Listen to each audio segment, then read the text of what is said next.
So I've been on the hunt to try and find a keyboard that I can take around in my backpack so that I can help troubleshoot computers or other technology that I could need a keyboard for with much more ease. Preferably I'd like a tiny one just because it slips a little bit easier into the backpack and I can carry more. I found one. That's some interesting things going on.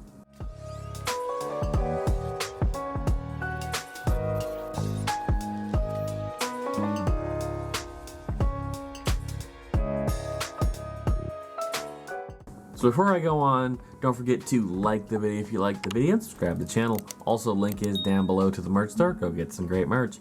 Also, tell me if you guys like the microphone being up there on my camera instead of me having one right in front of my face.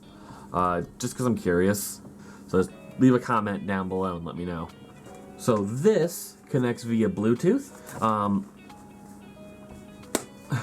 This connects via Bluetooth. It does actually a really good job of connecting for the most part. Connects to Apple products, Windows, as well as Android. So most cell phones and also computers. Doesn't have a setting for Linux.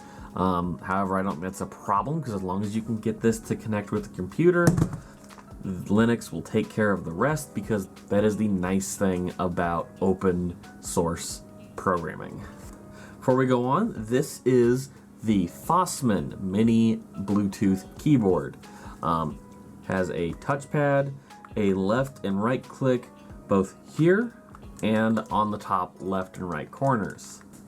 There is a backlight button, Bluetooth, your normal multimedia button, so stop, fast forward, turn down volume, turn up volume, things like that.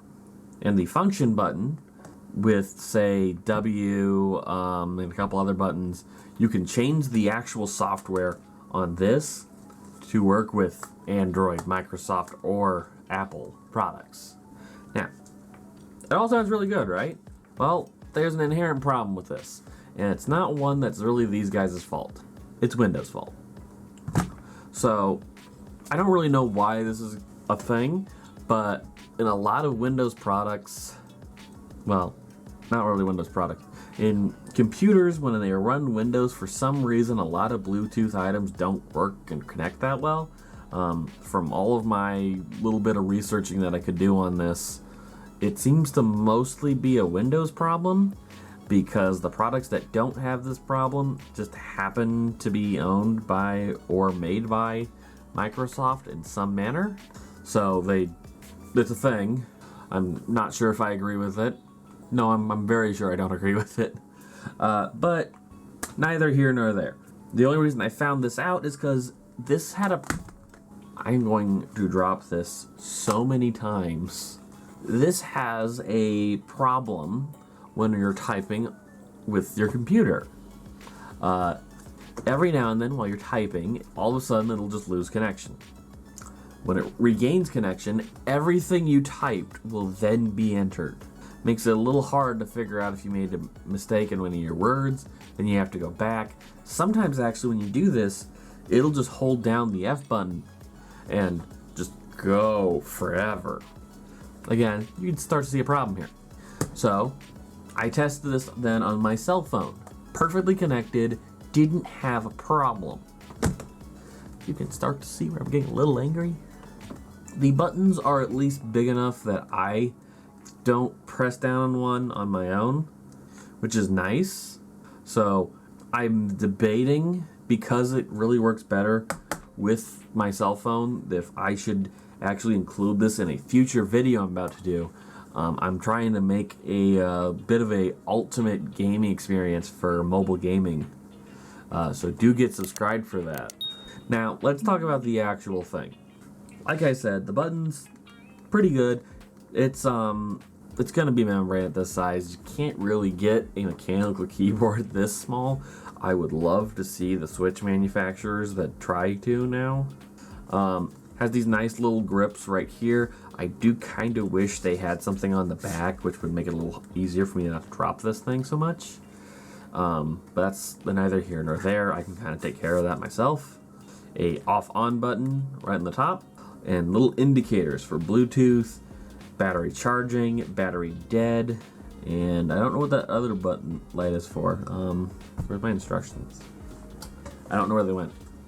Now, I will say that this isn't the strongest of keyboards. Like, you can really see that boy flexing. So yeah, not amazing. And to be honest, I wasn't expecting it to be. This is $29, so it wasn't gonna be that amazing.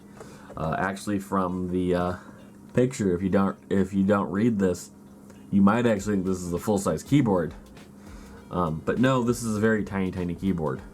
Now, to be honest, what they really sell this for is, and I mean market this wise, they don't really market it a whole lot for using it with your computer. They market it more with doing like streaming devices, your PlayStation, your smartphones, I guess you can kind of count in that, or to connect to your TV in general. So really anything but your computer, which I think's kind of cool. So this might come up again, just so you know. Oh, by the way, this is the case it comes in. It's kind of cheap, but it works. But still gotta find a keyboard that I can use for keeping my backpack for these kinds of things, but it hasn't gotten there yet. Thankfully, the backpack isn't here yet either, so it's fine. If you guys enjoyed this video, how about you guys go check out the video I did on the EVGA Z15 keyboard I did. It was a beautiful keyboard that is very customizable and decently cheap, especially from a major brand like EVGA, which we should give all the support to forever. Thank you guys again for tuning in, and have a good day.